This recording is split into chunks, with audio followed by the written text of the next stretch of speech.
Salam əziz tələbələr, bu videoda sizlərlə birlikdə 23 olan dərsin izahına baxacağıq. Vaxt itirmədən elə keçid alaq ilk sualı. İlk sualda görürsünüz ki, mayın 22-si cümə günü olarsa, növbəti ilin yanvar ayının 2-ci bazar günü. Dəqiq tarix demir deyə biz özümüzdən hər hansı bir tarixə gedə bilərik. Məsələn, dekabrın son gününə, yanvarın hər hansı bir gününə gedib, ondan sonra ardına özünüz artıq tapa bilərsiniz. Məsələn, yanvarın 1-nə gedək və ya 2-sinə gedək, fərqi yoxdur.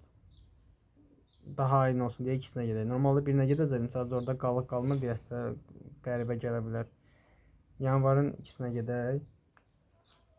Onun üçün mayın neçə gün olduğunu, iyunun neçə gün olduğunu, yılın neçə gün olduğunu və s. hamısını bilməlisiniz. Bilmirsinizsə onsuz bu sualı işləyə bilməyəcəksiniz. May 31 gündür. Hal-hazırda biz 22-sindəyik. 31-dən çıxırsa 22-ni, qalır 9. Sonra iyun 30 gündür. İyul 31 gündür və bu ayları tam keçirik deyə tam yazırsınız. İyuldan sonra avqust 31-dir, sentyabr 30-dur, oktyabr 31-dir, noyabr 30-dur, dekabr 31-dir. Yanvarın da ikisinə gedirik deyə buraya yazıram 2.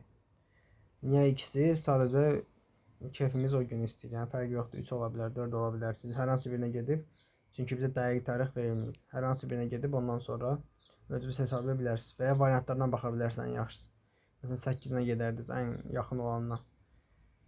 8-dən sonra neçə qaldısa 9, 10, 11 oradan da tapa bilərdiniz. Bir problem yoxdur.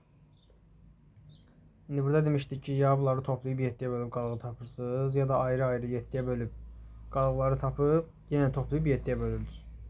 İkinci yolla gedəcək, daha sürətli olur. Deyilişi uzun olsa da. 9-u 7-yə böləndə qalıqda 2 qalır. 30-u 7-yə böləndə qalıqda 2 qalır. 31-i böləndə 3 qalır.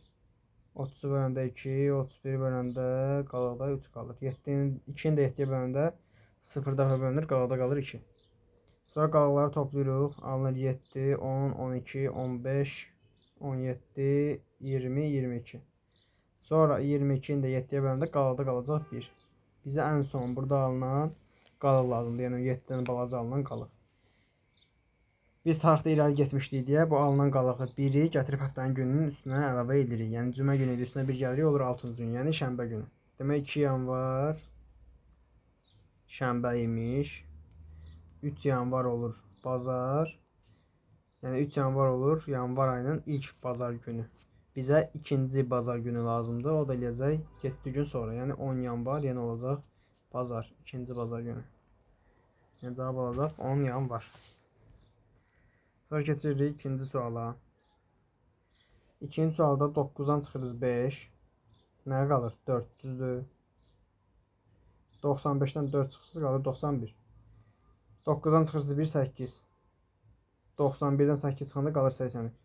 8-dən çıxırsınız 3, yəni birinci rəqəmdən ikincidən çıxırsınız, qalır 5. 83 çıxırsın 5 bərabərdir 78. Sonra 7-dən 8 çıxırsınız, qalır mənfi 1. 78-dən də mənfi 1 çıxanda 2 dənə mənfi müsbət edir. Alınır 79. 7-dən çıxırsınız 9, edir mənfi 2. 79-dan mənfi 2 çıxanda böyle 79 plus 2 deməkdir. Eləyir 81. 8-dən çıxırsınız 1, alınır 7. 81-dən də 7 çıxanda qalır 74. O da görürük. A variantında da işarələyib keçirik 3-cü suala.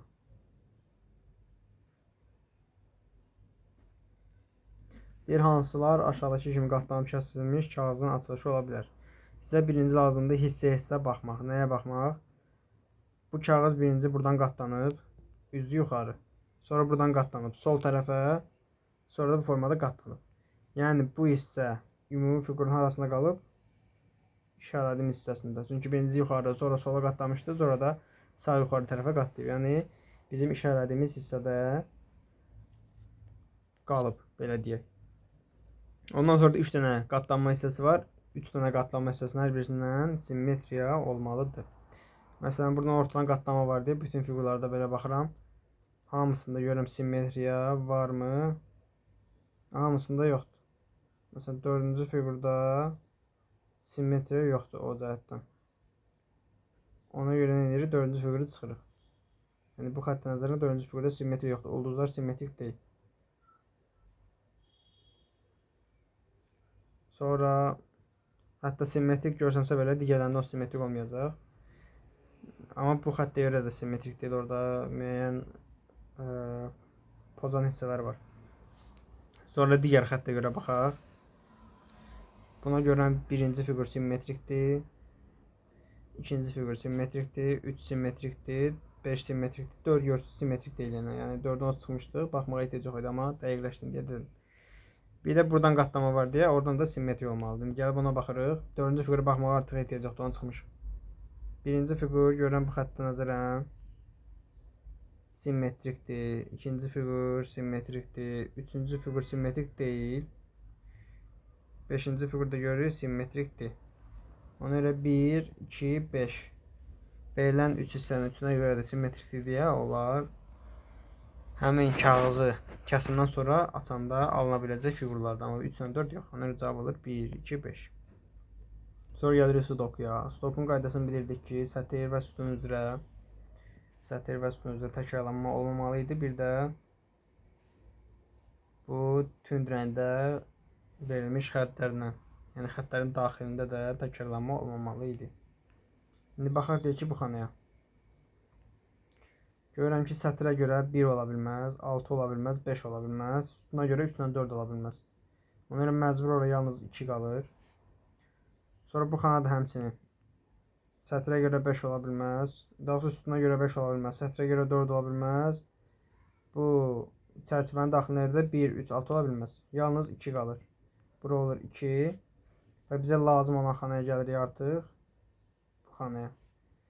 O da görürük ki, burada 2 var deyə bu sətirdə artıq 2 ola bilməz. Burada 2 var deyə bu sətirdə artıq 2 ola bilməz. Amma bu çərçivənin içində hardasa 2 olmalı idi, düzdür? Ona görə məcbur. Yəni bu çərçivənin içində baxın 1, 2, 3, 4, 5 dənə xanada 2 ola bilməz. Məcbur bir dənə xana qalır, orada olur 2.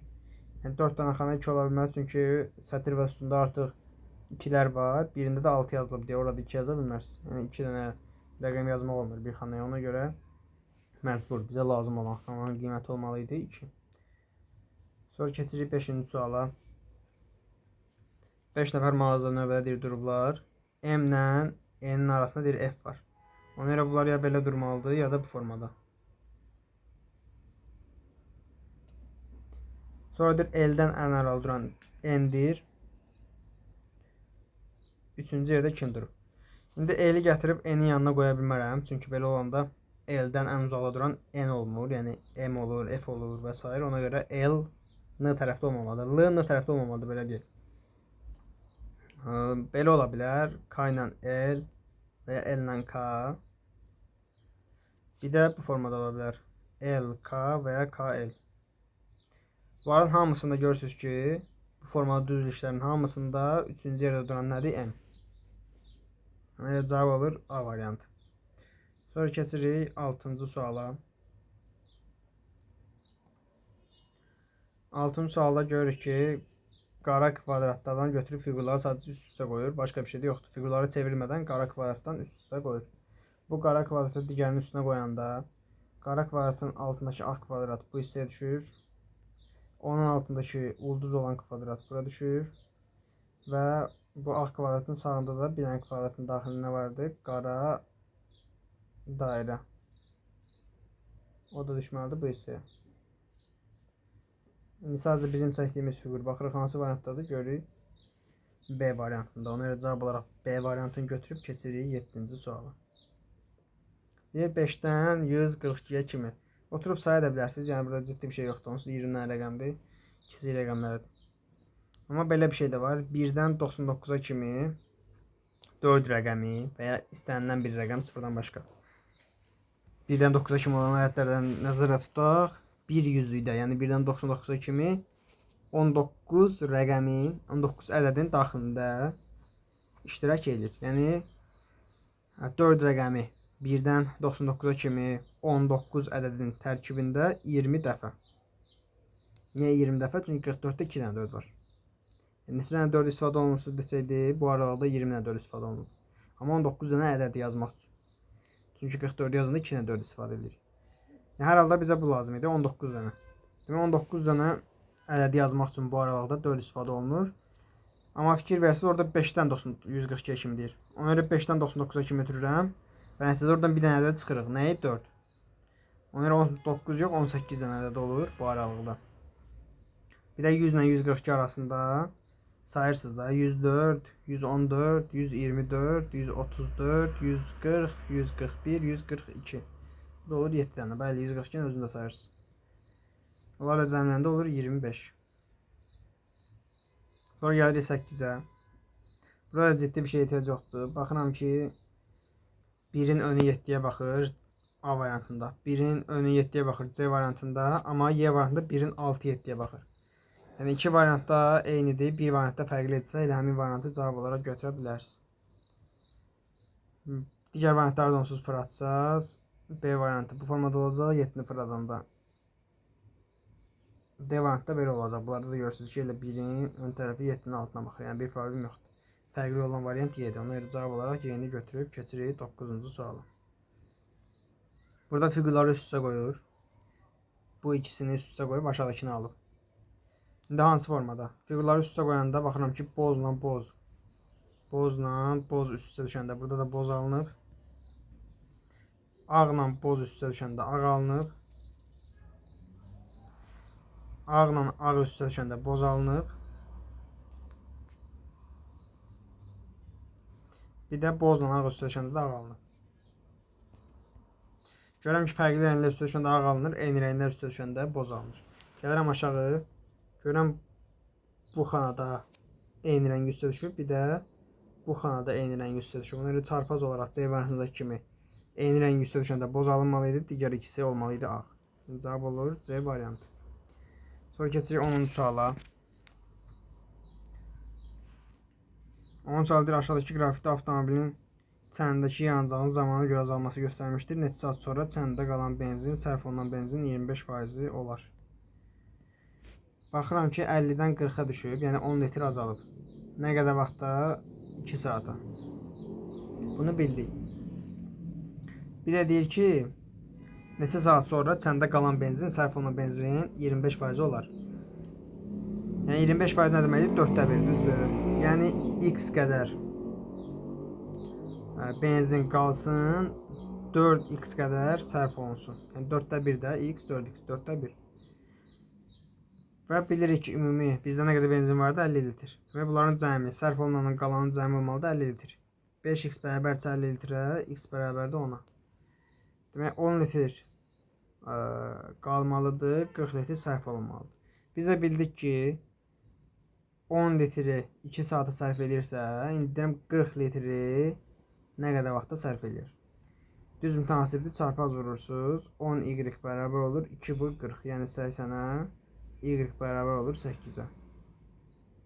O da görsə haradadır? D variantında. İşarələdiniz, keçdiniz 11-13-cü suallara. Bir A, B, C, D bir-birindən və sıfırdan fərqli rəqəmlərdir. İndi baxırıq. Görürəm ki, burada A, B-ni D-yə vurub 72 alıb. Hardan görürəm? Sadəcə vurmanın qaydasını bilməlisiniz. Yəni vurmanın qaydasını bilmirsinizsə, artıq burada öyrənməli idi. Yəni edə biləcəyimiz bir şey yox. Yəni burada məntiqi bir şey hal-hazırda demirəm. Sadəcə A, B-ni D-yə vurub 72 alınıb. A, B-ni C-D-yə vurub 2000-dən başlayan bir şey alınıb. Yəni 2000 neçəsə. Yəni hal-hazırda dedikləri məntiq deyil. Yəni alt-alta vurmanın qaydasıdır. Sonra nə edirik? Deyirəm də onda AB 72-nin böləni olmalıdır. AB-nin yerinə ola bilər 12. Amma 12 alınmır. Çünki 12-ni 2 rəqəmdə ədədə vuranda siz 2000 ala bilmərsiniz. Uzağın 1000 neçəsə alarsınız. 2000-ə çatmır. 18 olanda da 2 rəqəmdə ədədə vurub siz 2000 ala bilmərsiniz. Ona görə başlayırıq 24-dən. İndi AB 24-dürsə D 3 olur ki, vuranda 72 olsun. Yəni C də ola bilər 9 ancaq. 2000-i keçməsi üzrə ancaq 9 ola bilər. Yəni 24 və 93. Bu birinci ehtimaldır. Sonra AB 36 olanda D2 olmalıdır ki, vuranda 72 eləsin. 2000 olması üçün C 6, 7, 8 ola bilər. Amma B 6 olduğu üçün C'yə də 6 yaza bilmirik. C'yə məcbur yazacaq. Bir dənə 7, bir dənə də 8. 9 niyə olmur? Çünki 9 olanda artıq 3000 olur. 2000-i keçir yəni. Ona görə 36, 72, 36, 82. Bir də AB-nin 72 olma ehtimalında D1 olmalıdır ki, hasılı 72 olsun. C də 3-dən 4 ola bilir ki, 2000-lərdə ədəd alınsın. 5 dənə ehtimalımız var, hamısını yazdıq. Sonra keçirik aşağı. Deyir C tək rəqəmdir. Və deyir ki, aşağıdakı hansı mütləq səhvdir? C tək rəqəmdir. Görürük C tək də ola bilər, cüt də ola bilər. Ona görə bunu götürmürəm. B deyir 5-dən kiçikdir. Görürəm B 5-dən kiçik də ola bilər, böyük də ola bilər. Götürmürəm. Maksimum AB 36-dır. Yəni, maksimum, minimum sözlər deyəndə çalışır mütləq səhv doğruya yox. O sadəcə səhv və ya doğru ola bilər. Yəni, mütləq səhv, mütləq doğru yox. Yəni, maksimum AB 36-dır. Baxırıq, düzdürmü? Yox, 72-dir. Ona görə bu səhvdir. Bunu götürürük. A B-dən kiçikdir. Görürsə A B-dən kiçik də ola bilər, böyük də ola bilər. Bir də deyir D 3-dən kiçikdir, bərabərdir. Bu görür ki, mütləq doğrudur. D 3-dən görürsünüz ki, kiçikdir, bərabərdir. Ona görə bunu da götürmürük. Çünki bu mütləq doğrudur. Bizə mütləq səhv lazımdır. Ona görə yalnız bir dənəsi mütləq səhv olmuş olur. Maksimum, minimum C-dən cəmi soruşur. Maksimum 93-dür, minimum 31. Toplayırıq, 124 eləyir. C deyir 4 olarsa, aynen D-nin cəmini tap. C 4 olarsa bu ehtimala baxmalıyıq. Aynen D. Yəni 7 ilə 1-in cəmini soruşur, o da 8. O da olur B variantı. Sonra keçirik 14-cü suala. Deyir, qatar 72 km saat sürəti ilə 5 km uzunluğunda olan tuneldən keçir. Qatarın uzunluğu 1 km-dir. Neçə dəqiqə qatar tam olaraq tuneldən keçəcək. Burada qatarla tuneli cəmləməyiniz lazımdır. Niyə? Çünki qatarın tuneldən keçməsi üçün qatarın tunelə daxil olduğu vaxtla qatarın tunelə çıxdığı vaxt lazımdır. Qatarın tunelə daxil olduğu vaxt qatarın ön hissəsinin tunelə daxil olduğu vaxtdır. Qatarın tuneldən çıxdığı vaxt isə qatarın son hissəsinin tuneldən çıxdığı vaxt. Ona görə bizə lazımdır qatarın son hissəsi bu qədər məsafəni getsin. O məsafə nəyə bərabərdir? 1 kilometr, bu da 5 kilometr, yəni cəmlərinə. Demək, qatar 6 kilometr yol getməlidir. Qatarın son hissəsi 6 kilometr yol getməlidir. Elə o deməkdir ki, qatar 6 kilometr yol getməlidir. Qatar da 1 saata yoxsa 72 kilometr yol gedir. Yəni 60 dəqiqə ərzində qatar 72 kilometr yol gedir. Yəni 1 saata. Bəs 6 kilometri nə qədər vaxtda yol gedir? Çarpaz vurursunuz. 360 bərabərdir 72 x-ə. X bərabər olur 360 bölünsün 72. Yəni 5 dəqiqə. Sonra gəlirsiniz 15-ci suala. 15-ci sualda sadəcə bu qaydanı yadda saxlaya bilərsiniz. Bir xətt çəkiləndə 2 hissəyə ayrılır. 2 xətt çəkiləndə 4 hissəyə ayrılır. 3 xətt çəkiləndə 7 hissəyə ayrılır. İndi bunları necə tapırıq? Bu formada. Yazdınız, bir xətt 2 yerə ayrılır. Onu onsuz özünüz də yaza bilərsiniz. Məsələn, 2 xətt 4 yerə, onu da özünüz yaza bilərsiniz. Ondan sonra götürürsünüz. Görürsünüz ki, 2 ilə 2-ni belə çarpaz toplayıb 4-ü alıb. Sonra 4 ilə 3-ü çarpaz toplayıb 7-ni alıb. İndi burada 4 yazılacaq da. Bunlar yazacaq 4, 5, 6 məsələn. Sonra 7 ilə 4-ü toplayıb alacaq 11. 11 ilə 5-i toplayacaq, alacaq 16. Rəngli yazıram ki, çaşdırmayasın, rahat görəsiniz. Sonra 16 ilə məsələn 6-ını toplayıb alacaq 22. Yəni bu formada neçə xətt çəkilirsə ona uyğun hissələrə bölünür. Bir də düstur əzbərləməyə ehtiyac yoxdur. Belə yad saxlaya bilərsiniz. Bizə deyir 3 düz xətt çəkilsə ən çox və ən az neçə yerə bölünər. Amma sadəcə burada 3 düz xəttindən 7 yazmırıq da. Niyə? Çünki görəm axı burada bir dənə xətt var axı. Bir dənə xətt burada var, 3 dənə də bit çəkirik. Yəni 4 düz xətt çəkilməyinə. Artıq bir xətt çəkilib çünki. Biz onun üstündə 3 dənə çəkəndə olur 4 xətt. 4 xətlə gördüyüm maksimal neçə olur? 11. Bir də minimal necə ola bilər? Orada görürsünüz onsuz variantda minimal 2 olur. Xəttlərin 3-ünü də götürüb üst-üstə çəkdim. Görürsünüz də bir dənə qırmızı, bir dənə göy, bir dənə qara. 3-ünü də üstə çəkdim. Yenə də 2 dənə hissə burada qalmış oldu da. Ona görə 11 dənə ən çox, 2 dənə ən az. Yəni üst-üstə çəkirsiniz ən az deyəndə, əgər şərtdə verməyibsə ki, üst-üstə çəkmək olmaz. Ən çox deyəndə də bu dediyimiz qayda ilə. Ona görə olur ən çox 11, ən az da 2. Və bununla da bugünlük olan izahın da sonuna çatmış olduq. Sağ olun. Gələn izahlara dək.